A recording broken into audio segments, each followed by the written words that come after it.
Assalamualaikum warahmatullahi wabarakatuh.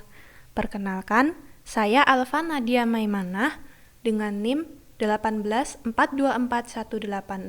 PA 18285, mahasiswa S1 Ilmu Komputer angkatan 2018 Universitas Gadjah Mada. Pada kesempatan kali ini, saya akan menjelaskan mengenai algoritma geometri convex Hall untuk memenuhi tugas mata kuliah algoritma lanjut. Nah, sebelum kita memulai masuk benar-benar membahas tentang convex Hall, kita akan cari tahu dulu nih tentang apa sih algoritma geometri itu. Nah, algoritma geometri itu adalah algoritma yang digunakan untuk menyelesaikan permasalahan yang berkaitan dengan objek-objek geometri seperti titik, garis, segitiga, segi empat, objek 3 dimensi, dan poligon. Nah, algoritma geometri merupakan salah satu cabang dari geometri komputasional. Input dari geometri komputasional yaitu berupa himpunan dari suatu objek geometri seperti himpunan titik, himpunan garis, himpunan vertex poligon, dan lain-lain. Nah, sementara output dari geometri komputasional itu berupa respon query atas himpunan objek geometri tersebut. Contoh output yang bisa didapatkan adalah menentukan dua objek terdekat, apakah ada garis-garis yang berpotongan, apakah suatu objek itu berada di luar objek tertentu. Nah, dan yang akan kita bahas kali ini lebih dalam yaitu apakah bisa terbentuk suatu objek geometri baru dari sekumpulan titik yang ada, seperti convex Hall. Nah, convex Hall itu apa sih? Convex Hall itu adalah poligon terkecil yang bisa kita buat di mana poligon tersebut itu dapat melingkupi suatu himpunan titik yang kita kehendaki. Nah, tipe convex Hall yang akan banyak dibahas pada kesempatan kali ini adalah convex Hall pada bidang planar atau 2 dimensi. Gambaran sederhana tentang convex Hall itu seperti ini. Nah, di sini bisa kita lihat ya, kita punya sekumpulan titik.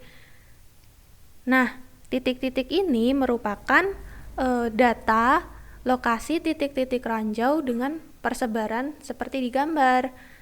Nah, kita itu ingin membuat pagar yang mengelilingi si daerah yang berisi ranjau ini, biar orang-orang tuh nggak masuk, biar nggak bahaya gitu, biar nggak kena bahaya. Nah, untuk membuat pagar ini ada dua kemungkinan bentuknya. Udah ada yang buat rancangannya gitu ceritanya. Yang warna merah dan yang warna biru. Biar hemat, kita itu pengen dapat keliling yang seminimal mungkin. Nah, yang merah dan yang biru itu sama-sama berhasil melingkupi seluruh titik. Bedanya, yang biru untuk setiap titik terluar itu dia kunjungi untuk dipagari, meskipun harus pergi mampir menjorok ke dalam dulu. Nah, sementara yang merah, dia itu nggak mau kalau harus buat pagar mampir-mampir ke dalam dulu. Nah, setelah dihitung dan dianalisa kayak gitu, masing-masing tuh punya kelebihannya. Yang merah itu punya keliling lebih sedikit daripada yang biru, sementara yang biru dia itu punya luas area yang lebih sedikit daripada yang merah. Nah, karena yang kita butuhkan itu adalah keliling yang minimal, maka kita pakai yang warna merah. Nah, rancangan pagar yang warna merah itu disebut sebagai convex Hall, sementara yang warna biru kita sebut sebagai concave Hall. Yang akan kita dalami pada kesempatan kali ini adalah yang convex Hall yang warna merah itu. Convex hull itu mudah didapatkan jika kita memiliki data koordinat titik-titik yang ingin kita deteksi keberadaannya. Nah, ciri dari convex hull itu apa sih? Objek geometri seperti apa sih yang bisa kita cari convex hull-nya? Nah, berdasarkan hasil baca-baca saya, itu setidaknya terdapat 2 ciri untuk suatu objek itu disebut sebagai convex hull. Yang pertama, jika kita punya suatu himpunan titik seperti ini, nah, kemudian udah kita sambung-sambungkan nih titik-titik terluarnya untuk menjadi satu gitu kan. Nah, kalau misal kita ambil 2 titik sembarang, misal di contoh gambar ini kita ambil titik di sini dan di sana, kemudian kita tarik garis. Nah, untuk disebut sebagai convex hull, kita itu nggak boleh garisnya itu melewati area di luar objek, di luar pagar merahnya ini. Pagarnya itu kan mengelilinginya kayak gini, tapi kok garisnya malah lewat di luar area objeknya. Nah, kalau sampai keluar itu nggak bisa disebut sebagai convex hull gitu. Nah, untuk yang kedua, itu tidak boleh ada sudut internal yang melebihi 180 derajat.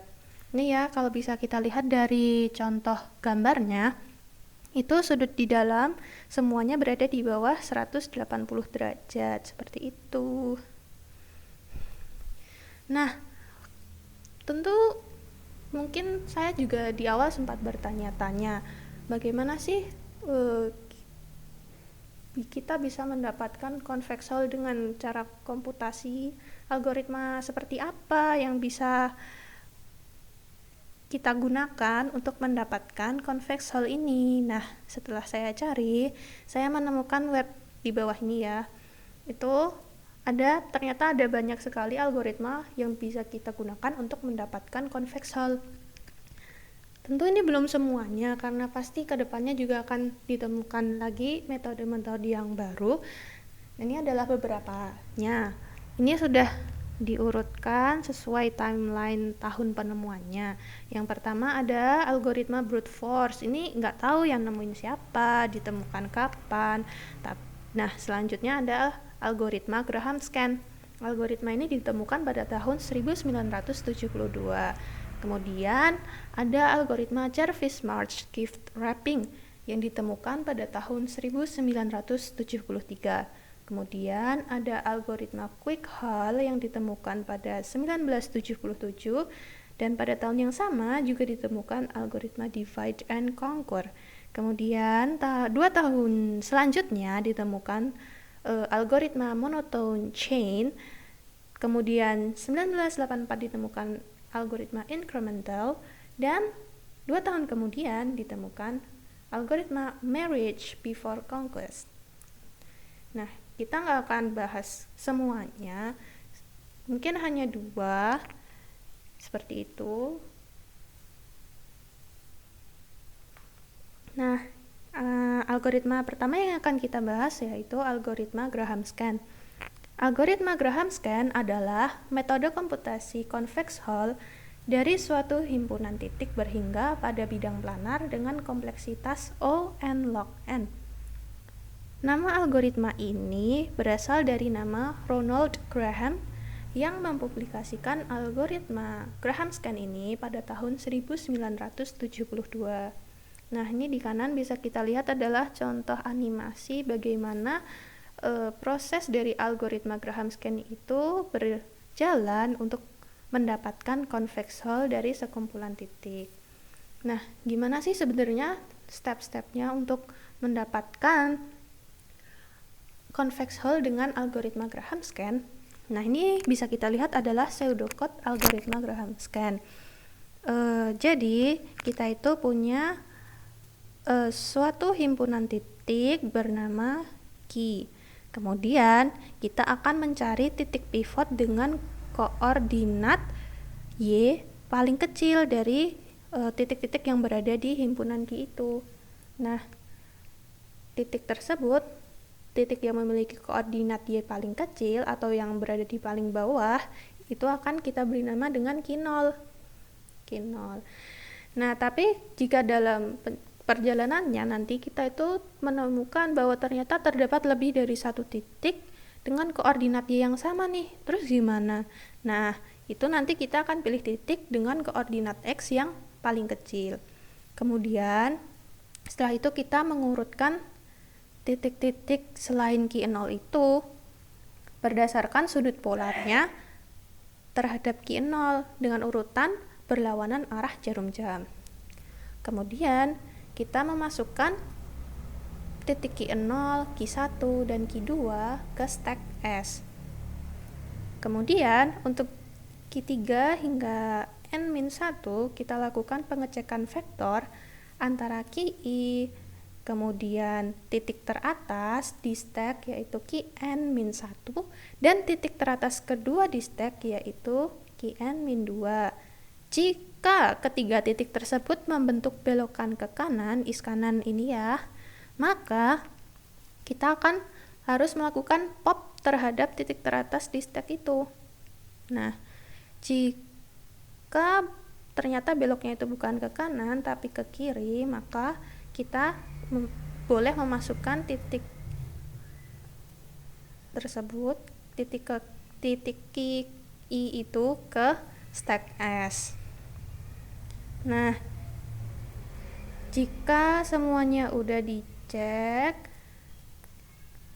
kita titik-titik yang tersisa di dalam stack S itu merupakan titik-titik yang membentuk convex hole seperti itu. Nah, mungkin masih agak bingung ya sebenarnya bagaimana jalannya algoritma Graham-Scan itu. Nah, kita bisa lihat dari gambaran ini ya yang saya dapatkan dari internet. Jadi awalnya kita itu punya titik-titik dalam suatu himpunan gitu. Nah, kemudian kita pilih satu titik yang memiliki Y, koordinat Y paling kecil, berarti yang paling bawah kan, terus dinamain P0. Terus titik-titik yang lain itu kita urutin berdasarkan sudut polarnya.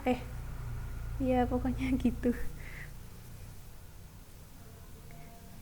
Kita urutkan sudut polarnya terhadap titik P0 ini. Dan harus berlawanan arah jarum jam, ya kan ini berlawanan arah jarum jam. Jadinya yang sini 1, 2, 3, 4. Nah, sesuai algoritma pseudocode-nya tadi, P0, P1, dan P2 itu dimasukin ke stack. Kemudian kita cek P3. Saat ini kondisinya yang berada di paling atas stack itu P2. Kemudian yang berada di paling atas nomor 2 itu P1. Nah, waktu kita cek P1, P2, P3 itu kan beloknya ke kiri.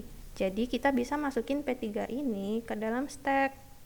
Nah, sekarang posisinya yang paling atas di stack itu adalah P3 dan yang nomor 2 itu P2. Kemudian titik yang akan kita cek itu adalah P4.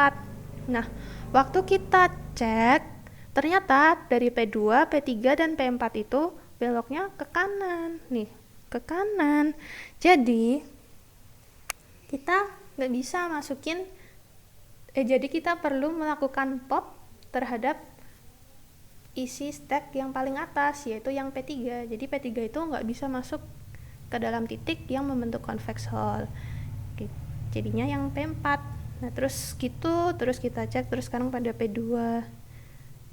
P4 terus dicek sampai ketemu, balik lagi ke P0. Kalau udah balik ke P0 berarti berhenti iterasinya, artinya kita udah berhasil membentuk convex hole ini. Seperti itu. Semoga cukup memberikan gambaran ya. Nah, ini adalah algoritma kedua untuk mencari convex hole yang akan kita bahas. Algoritma ini bernama algoritma Jarvis-March-Gift wrapping. Algoritma Jarvis-March-Gift wrapping adalah metode komputasi convex hole dari suatu himpunan titik berhingga dengan kompleksitas OMN. M itu adalah jumlah titik yang ini ada banyak banget itu. Kemudian N itu adalah jumlah titik yang membentuk convex hull. Jadi titik-titik yang terluar ini yang mengelilingi titik-titik di dalamnya itu yang merangkai dari convex hull itu yang disebut N-nya. Nah, nama algoritma ini tuh berasal dari nama R.A. Jarvis yang mempublikasikan algoritma ini pada tahun 1973. Nah, gimana sih cara kerja dari algoritma Jarvis Smart Skiff Trapping ini? Nah, di sini kita bisa lihat ada pseudocode-nya ya. Jadi, kita itu punya himpunan titik bernama key. Kemudian, kita juga punya himpunan titik P. P itu apa? P itu adalah himpunan titik yang membentuk convex hull itu nantinya. Nah, kita juga punya ini. Itu apa? Itu adalah ukuran himpunan titik P. Himpunan titik yang membentuk convex hull tadi itu. Nah, awalnya I itu di set 0 dan titik paling kiri. Jadi kita itu harus cari titik paling kiri yang artinya adalah titik yang memiliki koordinat X paling kecil. Nah, titik dengan koordinat X paling kecil itu kita jadikan sebagai kita masukkan ke dalam points on hull. Point on hull itu artinya adalah titik yang akan membentuk convex hull kita itu nantinya seperti itu. Nah, kemudian kita masuk ke iterasinya nih. Pada awalnya point on hull ini akan dimasukkan ke array P indeks I yang dalam kasus ini masih bernilai 0 ya. Nah, kemudian endpoint itu diisi dengan key 0. Kemudian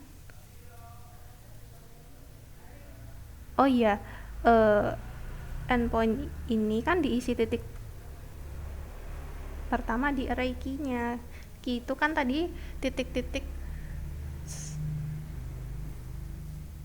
yang pengen kita cari convex hull-nya kan seperti itu. Nah, kemudian kita lakukan pengecekan dari J1 sampai key, panjang key.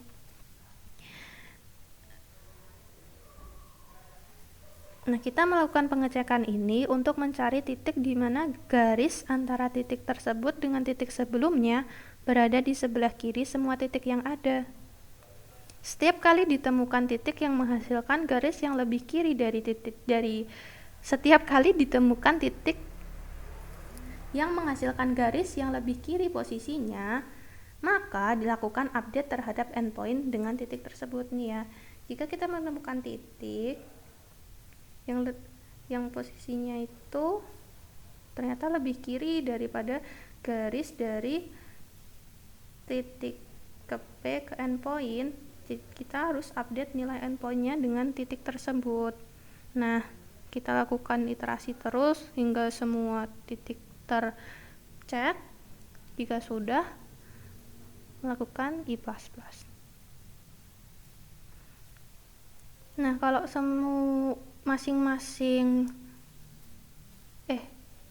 kalau misalnya kemudian masukkan titik yang paling kiri itu ke point on hull untuk kemudian nantinya dimasukkan ke array P yang berisi titik-titik yang membentuk convex hull itu. Ulangi terus ya hingga nilai endpoint itu nantinya sama dengan titik awal yang leftmost tadi itu. Jika sudah menemui case ini, maka iterasinya dihentikan. Ya, kalau misal endpointnya itu udah sama dengan titik pertama pembentuk convex hull yang mana merupakan leftmost, maka kita berhenti iterasinya. Itu artinya tandanya convex hull kita itu sudah berhasil terbentuk. Nah, ini adalah step by stepnya gimana convex hull itu terbentuk dengan algoritma Jarvis-March gift wrapping. Jadi yang pertama itu kan kita punya titik. Nah, kemudian kita pilih satu titik yang posisinya itu paling kiri, yang x-nya, koordinat x-nya paling kecil. Nah, itu kan yang ini ya. Kemudian kita coba kembali lagi ya.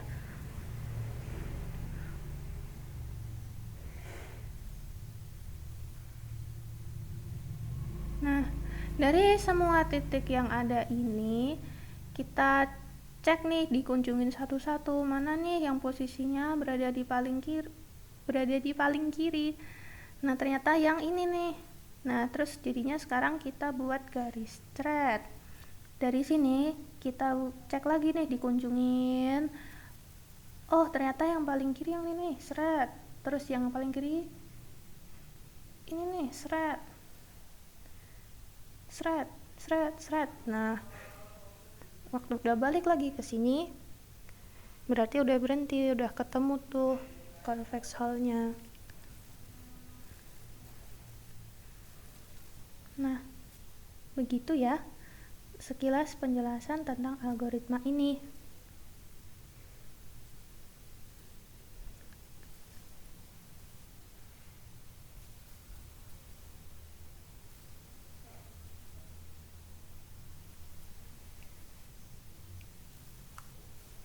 Nah, contoh aplikasi convex hull di kehidupan nyata itu gimana sih? Nah, ini ada salah satu contoh penerapannya ya. Itu ada di bidang sistem informasi geografis. Jadi ini setelah ini saya nemuin di link ini ya di internet.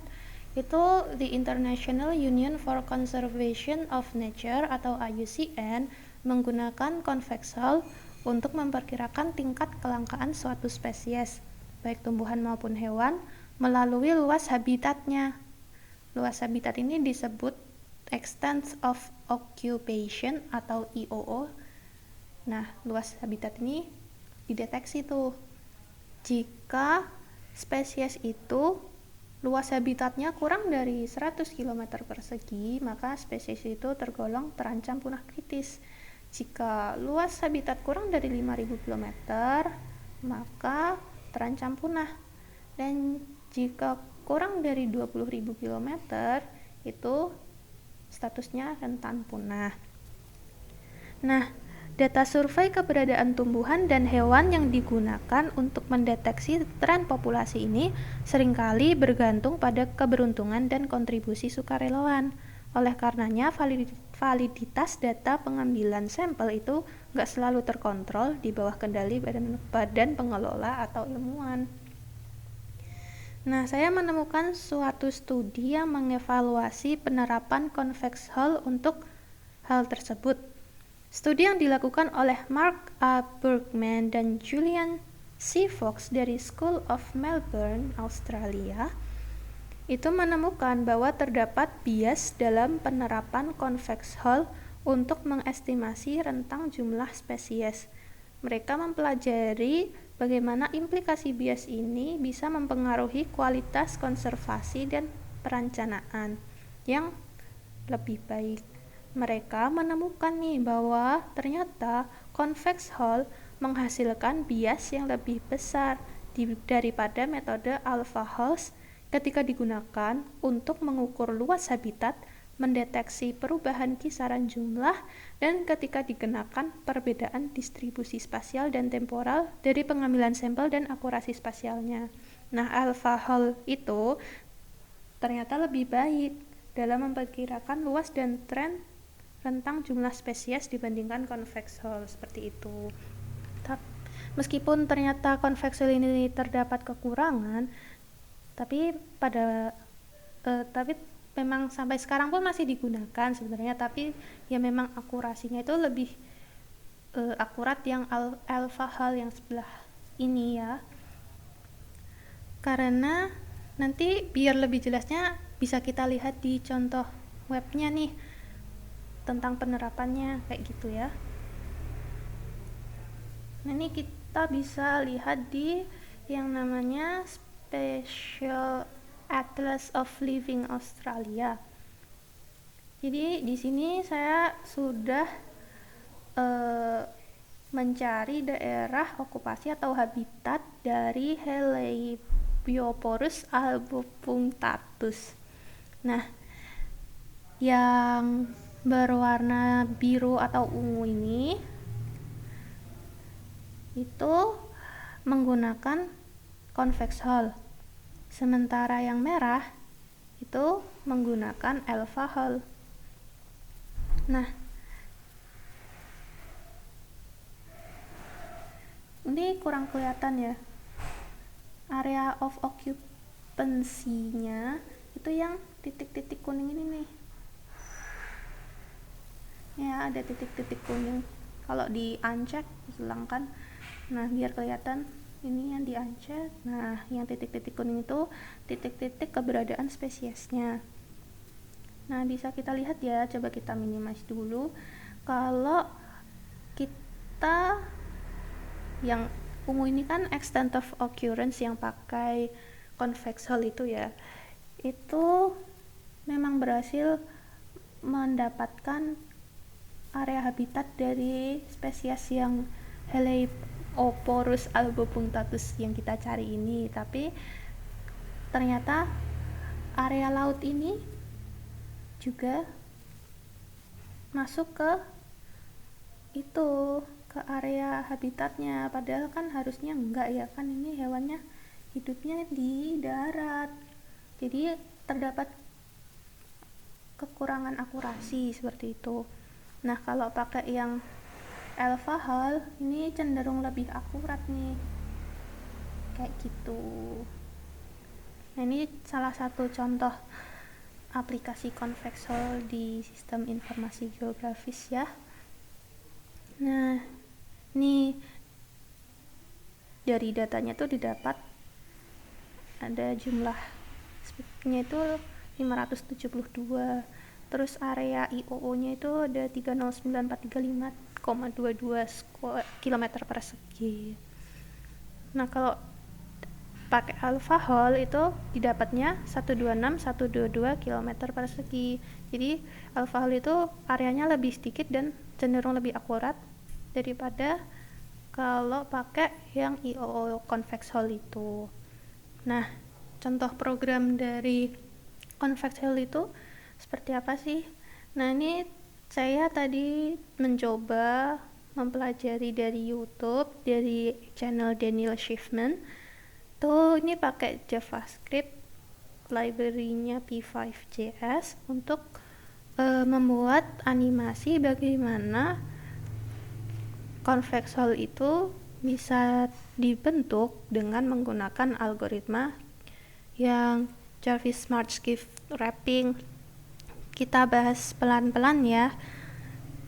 Jadi di sini ada deklarasi awal seperti biasa, kemudian kita setup untuk awalannya, kita buat kanvas ukuran 500x500, kemudian kita mengenerate titik random kayak gitu, kemudian kita mencari titik yang posisinya berada di paling kiri. Ini ya pakai sort. Kemudian yang paling kiri itu kita masukkan ke current vertex. Nah, current vertex itu jadi salah satu titik yang akan membentuk convex hull kita nantinya. Jadi di push ke hull. Nah, kemudian kita masuk ke function draw yang tadi tuh awalnya kanvasnya masih kosongan kayak gitu.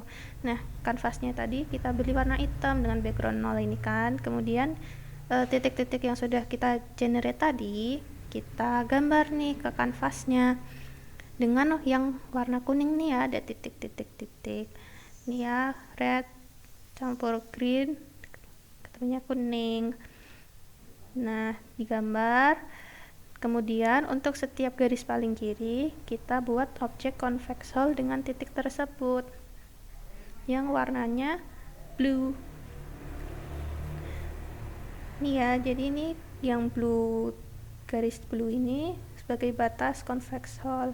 Terus fill-nya ini juga, jadi objeknya yang convex hull itu juga kita buat warnanya biru dengan opacity atau transparansi 50%. Nah, kemudian titik awal dari convex hull itu kan yang paling kiri ya, di awal tadi kita udah yang habis di sort itu kita warnain hijau, yang ini ya red green, yang green itu yang 255. Terus di set weight-nya 10. Kemudian untuk setiap titik terbaru di convex hull itu kita warnai dengan warna pinknya ini ya, yang agak pink ya, pink atau ungu seperti itu. Kemudian garis antara titik terbaru di convex hull dengan titik yang dicek selanjutnya itu juga kita buat dengan garis yang warna hijau ini. Nah, kemudian juga dibuat garis yang warna putih ini untuk kemudian dicek nih cross produknya antara yang garis hijau sama yang garis putih. Jika hasilnya negatif, maka garis yang maka titiknya itu berarti berada di lebih kiri yang checking. Jadi checking itu sekarang jadi next vertex-nya kayak gitu. Nah, kemudian kita masukkan titik-titik yang membentuk convex hull itu. Jika nilainya sama dengan titik awal, maka berhenti. Ini ya yang no loop. Jika titiknya itu udah sama kayak nilai leftmost, maka berhenti. Jika bukan, maka kita masukkan titik tersebut ke hole, di push. Terus gitu deh. Nah, mungkin itu dulu sekian penjelasan dari saya tentang materi algoritma geometri convex hull. Ini adalah referensi yang saya baca, yang saya gunakan untuk menjelaskan materi pada kesempatan kali ini. Ini saya menggunakan template PPT dari Slidesco. Terima kasih. Ya, demikian penjelasan dari saya. Ada kurang lebihnya itu memang dari saya. Ada kurangnya itu dari saya dan lebihnya itu semata-mata karena Allah Subhanahu wa taala. Terima kasih. Wassalamualaikum warahmatullahi wabarakatuh.